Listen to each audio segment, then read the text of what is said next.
Hey everyone, welcome to the show. So Donald Trump is really scared right now. He is running scared from debating Kamala Harris. He's scared that he chose the wrong vice president. He also appears to be scared to tell the truth about his failing social media company. So here's the deal. In an interview with Laura Ingraham on Fox News, Fear News Network, as I call it, you may have already seen this, but he was pressed about debating Harris. So first he filibustered, he deflected to Kamala and her prosecution record. And then Ingraham asked a second time, and Trump rambled about how much he loves to debate. And then when Ingraham brought it up a third time, and she asked, well, then why not just debate her? Here's what Trump told her. But because they already know everything. So what? Right? They already know everything. Do they? Do we? I mean, that is a weird comeback that, oh, well, everybody already knows everything about me and Kamala, so we don't really need to debate. Okay, sure. Then why did you debate Biden? Are you saying nobody knew anything about Biden? I mean, it's just obvious that he doesn't want to debate her. He's afraid to. And Trump went on to deflect even more. He was talking about cashless bail, about Harris being a radical left Democrat, which they're going to paint everybody with that, even the most conservative, middle of the road Democrat, they will call a radical left. And I mean, no one with half a brain is going to believe that. She is a moderate's moderate.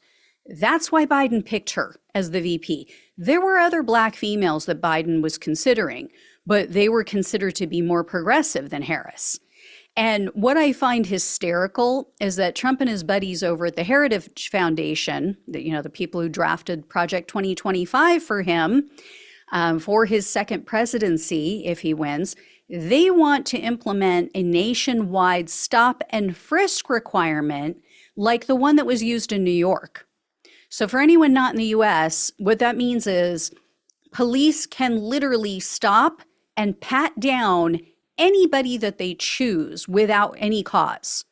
So that policy was banned in New York, and studies showed it disproportionately affected and was used against Black and Hispanic people. So for Trump to now claims, oh, I care, about Harris and her prosecution of minorities, that is laughable, especially when you consider his racist comments and beliefs that have been well documented for decades now. So anyway, Trump is blatantly terrified to debate Harris, and he's being mocked relentlessly online for it. The Harris campaign and Twitter users are now calling him Duck and Dawn. And one person said, quote, maybe his bone spurs are acting up again. So there's that. And then Trump seems to be afraid to tell investors what exactly is going on with his failing social media company, because that Trump media has still not released their second quarter earning report. Or I guess, in the case of Truth Social, it's more like the second quarter loss report. And according to a Forbes article, Trump media hasn't even scheduled an earnings call with their shareholders yet. And we're coming up on a very critical period of time, which is why I believe that they're trying to find ways to keep this under wraps. They're trying to find ways to stall on releasing this second quarter report. As of September 25th, Trump and other company executives are free to sell all of their stock at whatever the inflated value is at that time. Now, I've said before, and I believe this, I don't think Trump will just dump all of his stock at one time. He knows that would hurt him politically, is not something that his followers would understand or accept. But I do think that he'll start selling some of the stock. I think he'll sell it off little by little as soon as that 6-month lockup period ends in September. And I would bet money that he's going to frame it as if, oh, I'm doing everyone a favor. If he gets caught by his followers dumping stock, he is going to convince them that he's doing this so that other people have a chance to buy into the company, or he'll come up with some BS like that.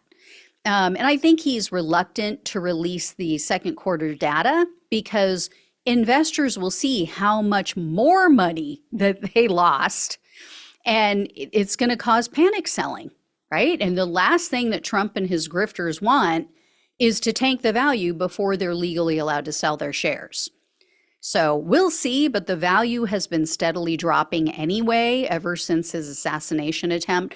Right after he was shot, the value just went through the roof. Not went through the roof, but it ticked up. I would say it shot through the roof, pun intended. Anyway, it was up to over $40 a share right after he was shot. As expected, though, it started to decline again. So now it's back down to almost the 1-year low. So as you see in this chart, for those listening on the podcast, the 52-week low was $22.55. As of today, midday, the stock was just over $27. And Investor News or Investor Place news outlet, they referred to this stock as a, quote, solid sell. They said, quote, Trump media is one of those meme stocks with terrible fundamentals that's simply not worth touching.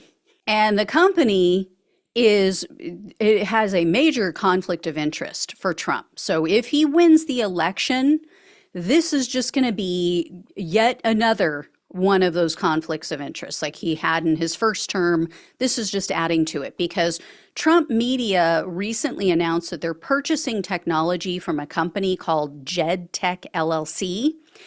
This is technology that's going to allow them to start streaming TV channels on Truth Social. They're saying, oh, everything that's being banned by the radical left, we're going to have it on Truth Social. The problem is JedTech is owned by a guy who's a major Republican donor. It's a man named James Davison. Davison regularly has business that comes before the government, before the federal government. So a Raw Story news outlet provided these examples. They said, quote, Davison, for example, owns a major stake in Genesis Energy, a large oil pipeline and mining firm. A trade group representing Genesis and other publicly traded pipeline firms previously lobbied the Trump administration and lawmakers for a tax break and on environmental issues. Davison's family also has a stake in a regional bank and owns a small defense contractor. And Davison could benefit if the 2017 Trump tax cut provisions, which expire after next year, if they're not extended.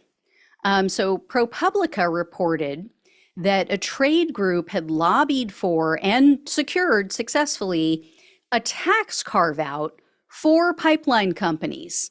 That was included in Trump's 2017 tax scam. So these guys are already intertwined. And this would not be the first time that Davison would benefit from a Trump presidency. Obviously, he got that tax break. But also back in 2019, he used his connections to get a $17 million federal grant to build roads in Louisiana.